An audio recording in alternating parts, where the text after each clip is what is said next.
ہندوستان کا جو برہمن ہے خاص طور پہ، جن کو بارے میں ایک خیال یہ ہے کہ یہ یورپ وغیرہ سے آئے ہیں، لیکن ایک خیال یہ بھی ہے کہ یہ یہودیوں ہی کا کھویا ہوا قبیلہ ہے۔ جب یہودیوں پر حملے ہوئے تھے اشوریوں کے، ان کے مختلف قبائل وہاں سے کھو گئے تھے، گم ہو گئے۔ قرآن مجید میں ان کے وہاں سے نکلنے کا ذکر آتا ہے نا، یہ پہلا ان کا اخراج ہوا تھا، تو اس وقت کچھ تو وہاں رہ گئے آس پاس، جنہوں نے بعد میں پھر جنگ کی اور اللہ نے انہیں اس علاقے میں، لیکن کچھ اس وقت گم ہو گئے۔ تقریباً یہی دور بنتا ہے کہ جس میں ہندوستان میں برہمن لوگ آئے ہیں۔ پھر کچھ چیزیں ان کی آپس میں بہت ملتی بھی ہیں، مثلاً آپ گائے کا مسئلہ دیکھیں، گائے کی پوجا کا معاملہ ہے، ان کی مقدس ہے، یہ تو پوچھتے ہیں باقاعدہ اس کو، تصور ہے نا اچھوت کا کہ جو گناہگار ہے اس کو ہاتھ نہیں لگانا۔ تو بالکل یہی سزا حضرت موسیٰ علیہ السلام نے سامری کو، وہ تو خود ایک اللہ تعالیٰ نے ایسا بنا دیا تھا نا کہ جو اسے چھوتا تھا نا اسے بخار چڑھ جاتا تھا، تو دور سے ہی کہتا تھا مجھے چھونا نہیں، تو گویا گناہگار کی یہ سزا ہے، یہ بھی ان سے ہے۔ پھر جو سامری کا بچڑا تھا جو اس نے بنایا تھا، اس کو انہوں نے آگ میں جلا کے اس کی خاک کو دریا میں بہا دیا تھا۔ یہ اپنے مردے کے ساتھ وہی کام کرتے ہیں، رنگ پیلا، سود خوری، عیاری مکاری، فتح گیری کی حوث، دوسروں کو دبا کے رکھنا، چوزن پیپل ہونے کا تصور، یعنی کوئی ایک قدر مشترک ہو تو آدمی گنے سینکڑوں ہیں۔ یہودی لوگ اپنے گمشدہ قبائل کی تلاش میں، اس کے لیے انہوں نے دنیا بھر سے ڈی این اے جمع کیے کہ اسٹریٹجیکلی بھی اگر آپ دیکھیں ان کے لیے خطرناک ترین ملک انہیں معلوم ہے کہ پاکستان ہے، اعلانیہ بتایا ہوا ہے انہوں نے۔ بن گوریان نے یہ بات کہی تھی نا 67 کی جنگ جیتنے کے بعد کہ عربوں سے اب ہمیں کوئی خطرہ نہیں ہے، اگر ہمیں کوئی خطرہ ہے تو پاکستان سے۔ اب وہ ملک اس وقت تو صرف عسکری ایک فوج ہی تھی نا، اور کیا تھا، اب وہ ایٹمی طاقت بھی ہے، میزائل بھی ہیں، سارا کچھ ہے، پورا ایک انفراسٹرکچر کھڑا ہے۔ اس ملک کا دشمن ہے انڈیا، ان کے لیے سہولت بن جاتی ہے کہ اس کو بجائے خود آ کے انگیج کرنے کے انڈیا کے ساتھ اسے انگیج کر دو، انڈیا کو سپورٹ کرو اس معاملے میں۔ یہ ایک تو بالکل کھلی بات ہے، چلیں باقی کو تو چھوڑے نا، یہ تو بالکل سیدھی بات ہے کہ بھائی آپ کا دشمن ہے، آپ کا ڈکلیئرڈ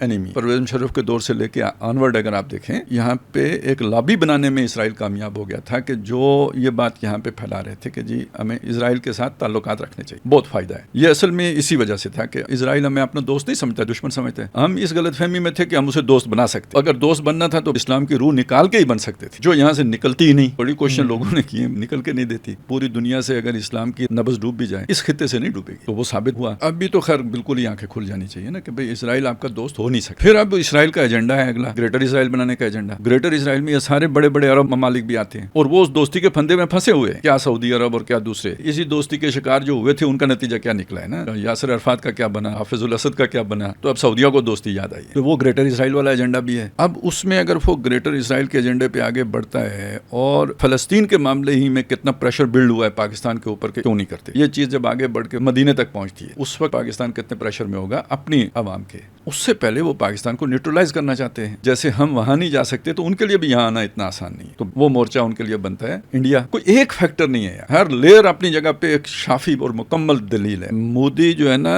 ان کے ہاتھ میں کھیل رہا ہے، ان کی پراکسی کے طور پہ ایکٹ کر رہا ہے۔ یہ کوئی انڈیا کے فائدے میں نکلا، یہ سارا ایک ہی ملک کو فائدہ تھا اس کا، اور وہ اسرائیل تھا۔